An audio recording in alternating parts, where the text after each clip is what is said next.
Everybody, this is Nate with another Backcountry beer review. You can see I've gone back to the lapel mic. I don't think the audio quality is that great, but I was having so many issues with the shotgun mic that I said, forget it, going back to the lapel mic. So I have to remind myself that I don't need to talk very loudly. So excuse me if I start screaming, and I need to really try not to do, the sniffles and coughs and throat clears because those pick up really easily on the microphone. With that out of the way, I am on top of Mesa Prieta in, I would call it, central New Mexico. It's near the Ojito Wilderness, Cabazon Peak. Extremely beautiful area. This is a P1K. It's a peak of 1,000 feet or more of prominence. And yeah, just a wonderful, beautiful day. It's really not that windy. It's a little cold, but it's not like terribly frigid. I mean, I'm pretty comfortable in this. And yeah, just a great day. Couldn't ask for much better. The beer I'm reviewing today is by Ponderosa Brewing Company in Albuquerque, New Mexico. It is their Blood Orange Double Wit. First off, I have to say I like the can design. That's a pretty cool like cowboy thing going on. I like the color. Very appropriate for a Blood Orange Double Wit. Ponderosa is a brewery I'm not super familiar with. I don't think I've ever been there. I want to say they opened in like 2014. If I'm remembering correctly. I'll correct it if I'm not. And, I moved away from Albuquerque in 2015 before moving back to New Mexico in 2020. So like, if they opened in 2014, that really wasn't a lot of time for me to be acquainted with them, and I just haven't been able to check them out.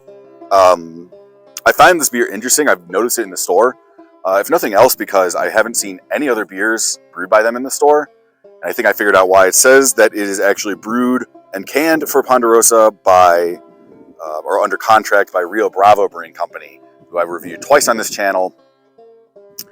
I did some digging in, realized, and learned that basically Ponderosa is a small brewery. They're kind of just, a local hangout, and pretty much they just don't have the facilities to produce enough beer to can enough to make it worthwhile to sell in stores and distribute it, package it.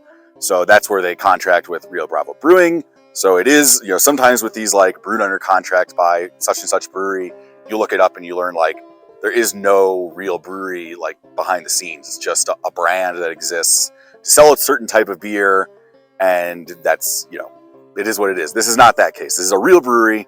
They just brewed this beer under contract. Anyway, with that out of the way, let us read the can. It says, while formulating a perfectly sessionable beer, Ponderosa's brew staff works hard to create something simple yet refined, smooth but constantly interesting and flavorful.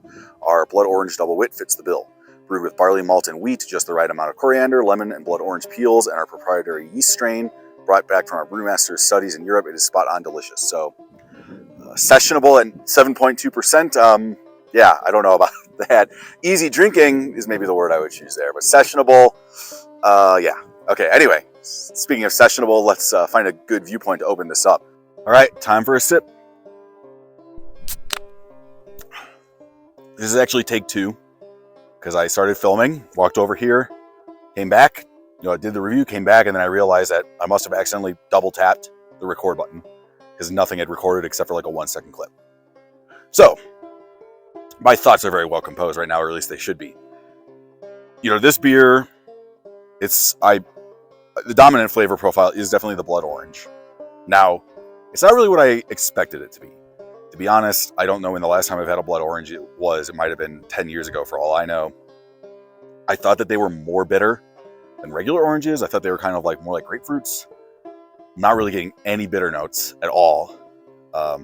It says it's also made with lemon peel, and orange also has its own tartness. I'm not getting any tartness at all. This beer, for me, it's definitely a lot of orange. Broadly speaking, it's warming, but also refreshing. It's fairly, sweet is all relative. I would describe this beer as off dry. Certainly not sweet, but off dry. But it's pretty off dry. Like it is not close to that like dry flavor profile at all. It does retain a lot of residual sugar, I think. I'm not picking up any hop notes.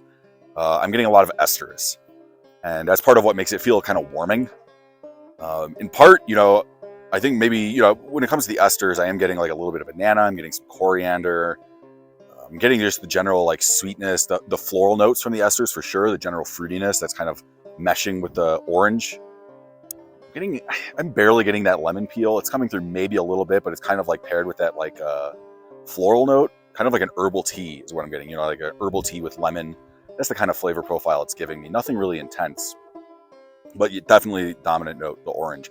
But with the esters, I'm getting this interesting note that's almost like, I know ethanol maybe can be described as an off note. I don't know if I would say that I'm getting quite that strong of an alcohol note, but I am getting like the alcohol. I'm tasting it. It has that like, what little bitterness I'm getting is coming from that alcohol note. It's almost this like tannic bitterness. You don't normally think about it. I mean, I don't often drink straight vodka. It's not something I like to do. I'm not a vodka guy.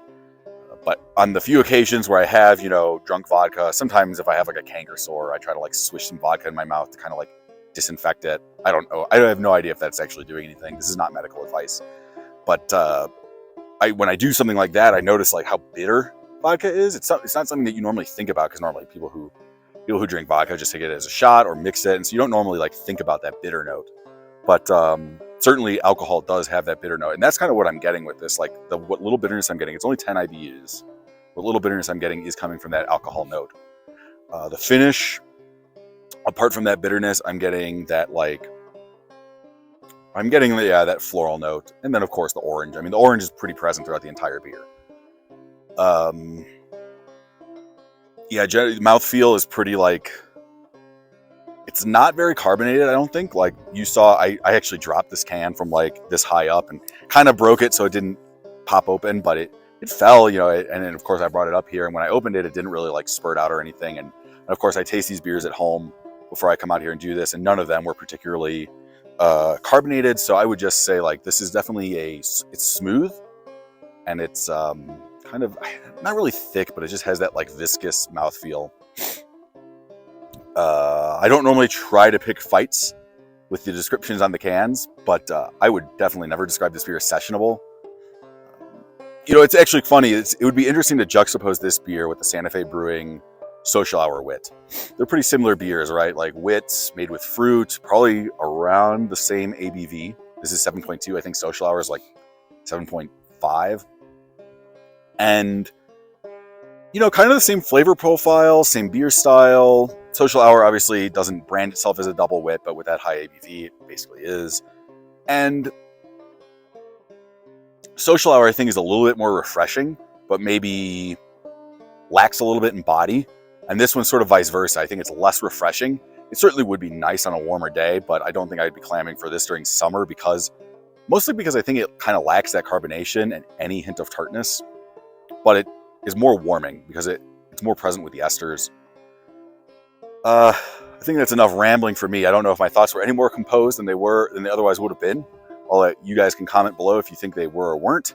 But anyway, cheers. Thanks for joining me. Have a backcountry beer for me.